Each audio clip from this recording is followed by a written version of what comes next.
Hello, hello. Welcome back. This is Nzali with Nzali Takes Africa.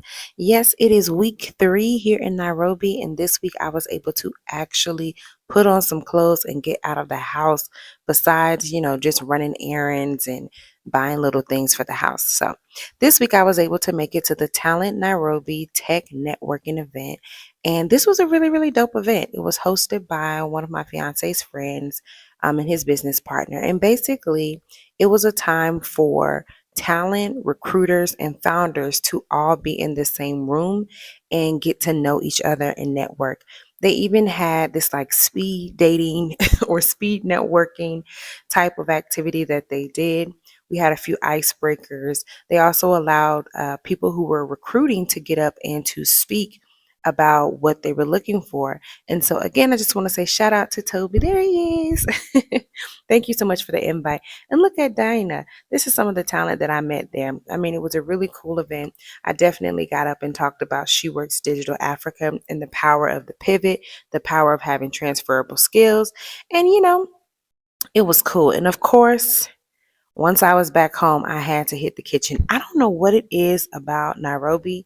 Maybe I just really like my kitchen, but I am really enjoying cooking these days. So, I committed myself that I was going to learn like one Kenyan recipe a week because it's just more economical to know how to cook the things from the place that you're living. So I went to the store. I got this ajab flour because I'm going to make chapatis. Chapatis is one of my favorite like street foods, right? So I was like, instead of me buying it when I'm out, let me just figure out how to make it. So I went on YouTube because YouTube is my teacher. I learned everything on YouTube. And I figured out how to make chapati. So you just need that flour, some sugar and some salt and some warm water, and you put it on in there. Dry ingredients first. Oh, shout out to Bondi Blue. She's in the background. I love watching her on YouTube. She's literally one of my favorite YouTubers. I've been watching her for like years. So yeah, you mix that up. You put in the water. It should be warm water, y'all. Like definitely make sure it's warm water, right?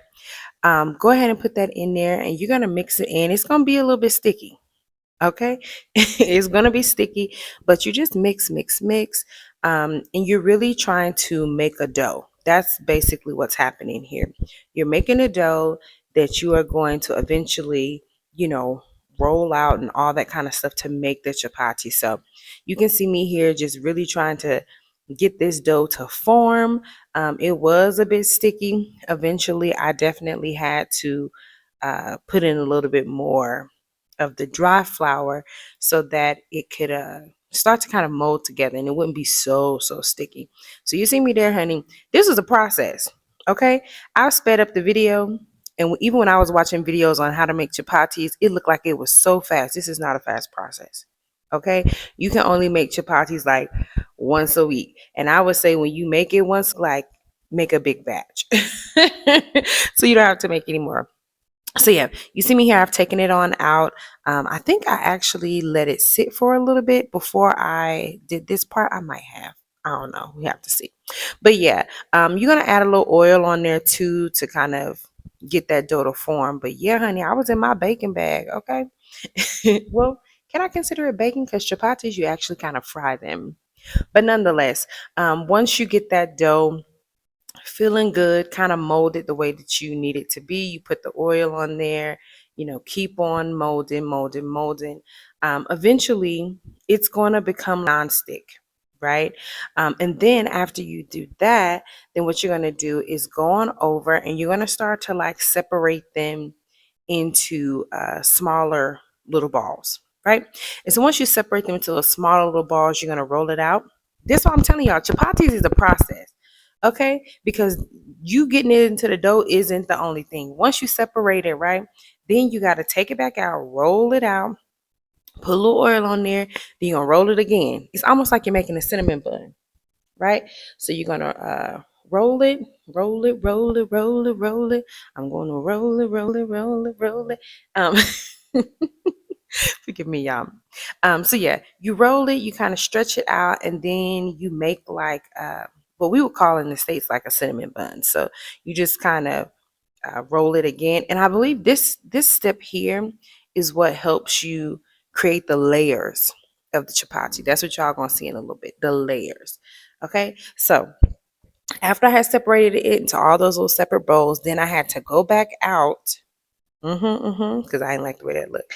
I had to go back out and roll them into these like cinnamon buns, right? And then you set those to the side. And so once you do all of them, you see how many I had? I think this batch I made maybe like 12 or 14 chapatis. Honey, when I tell you I was whipping it up, I was cooking, girl. um, but yeah, that is the process, right? So you get them into these little cinnamon buns. And remember, this is only phase two. I told y'all chapatis is a process. Then you got to get to phase three. Phase three is you roll them out again after you made them into cinnamon buns, and then you fry them. So you put a little oil in there and you fry it on both sides. It's going to start to pop up. I don't think that my pan was as hot as it needed to be originally, which is why this didn't, start bubbling as fast as it should have. But honey, I learned. Okay, I'm a fast learner. Put your little oil on there, and you just fry up those chapatis, right? You fry them on both sides, and it's going to be good. Again, this is me rolling out one of the cinnamon bun rolls.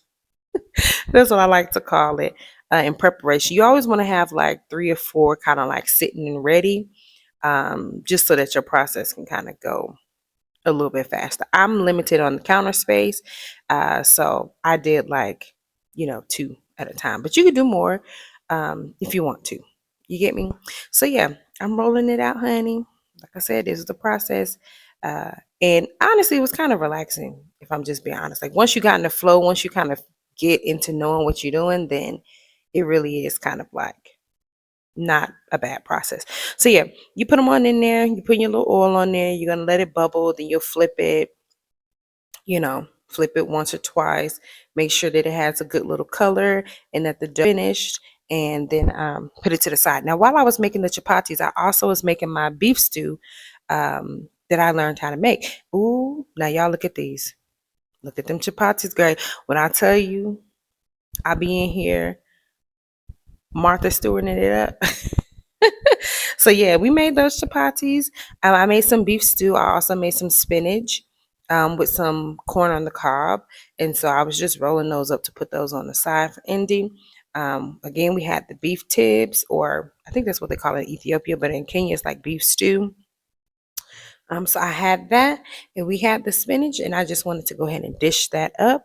And this was our Kenyan meal during week 3. Okay, YouTube, shout out to YouTube. It helped me figure out how to make all of these things. The spinach I knew how to do because we used to do that in South Africa. So that was my, recipe for the week. Okay, this was, again, like I said, I'm gonna be trying to figure out how to do a Kenyan meal a week, just so, you know, I just feel like it kind of helps you connect to the space a little bit more. So yeah, that spinach was bumping. I'm gonna have to do spinach at least once a week because it was really, really good. So yeah, dished it on up. It wasn't bad and it was really, really good. Now check out the chapati. I wanted to break it up for you. Look at those layers. Can y'all imagine this is my first time making chapatis? Your girl is good. Like I shout out to my granny who taught me how to cook. But yeah, you see, I really did that. This really looks like an authentic chapati. So y'all let me know in the comments if y'all would eat it. So of course, after I did dinner later in the week, we were like, okay, we've done enough eating in the house.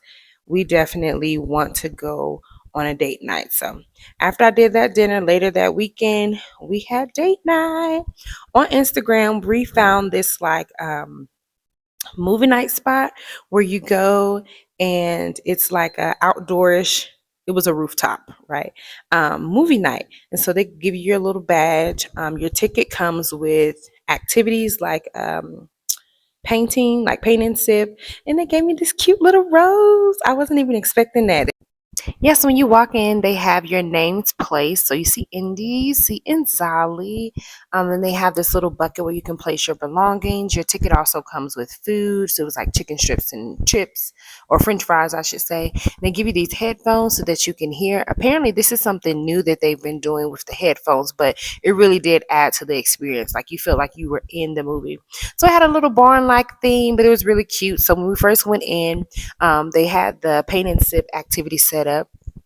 I had to take a little picture, girl. But yeah, we went on over there and we were doing our paint and sip. They had live music, like a band, like people singing and whatnot. And you get to pick your own picture. They did have people there to support you and help you, give you your colors, tell you how to mix and blend and all that. Check out Indy. He did SpongeBob. I decided to do a sunset, like safari thing. Tell me why I've been with this man almost 5 years and I didn't know that he could draw. He bust out all the artistic skills that night. And I was like, what? We could have been doing arts and crafts in the house. You know, I'm a former teacher.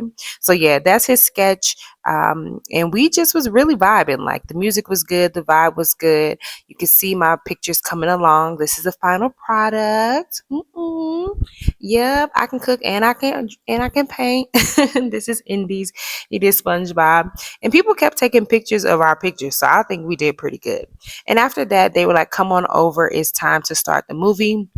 You actually get two movies. We watched V for Vendetta, and I can't remember the name of the other movie, but it was like a racing movie with this Nigerian actor and Brad Pitt. And so they give you blankets. You get to like cozy on up. You put your headphones on. They got drinks, ciders, beers, wines, sodas, everything. It was totally a vibe. All right, y'all. Bye.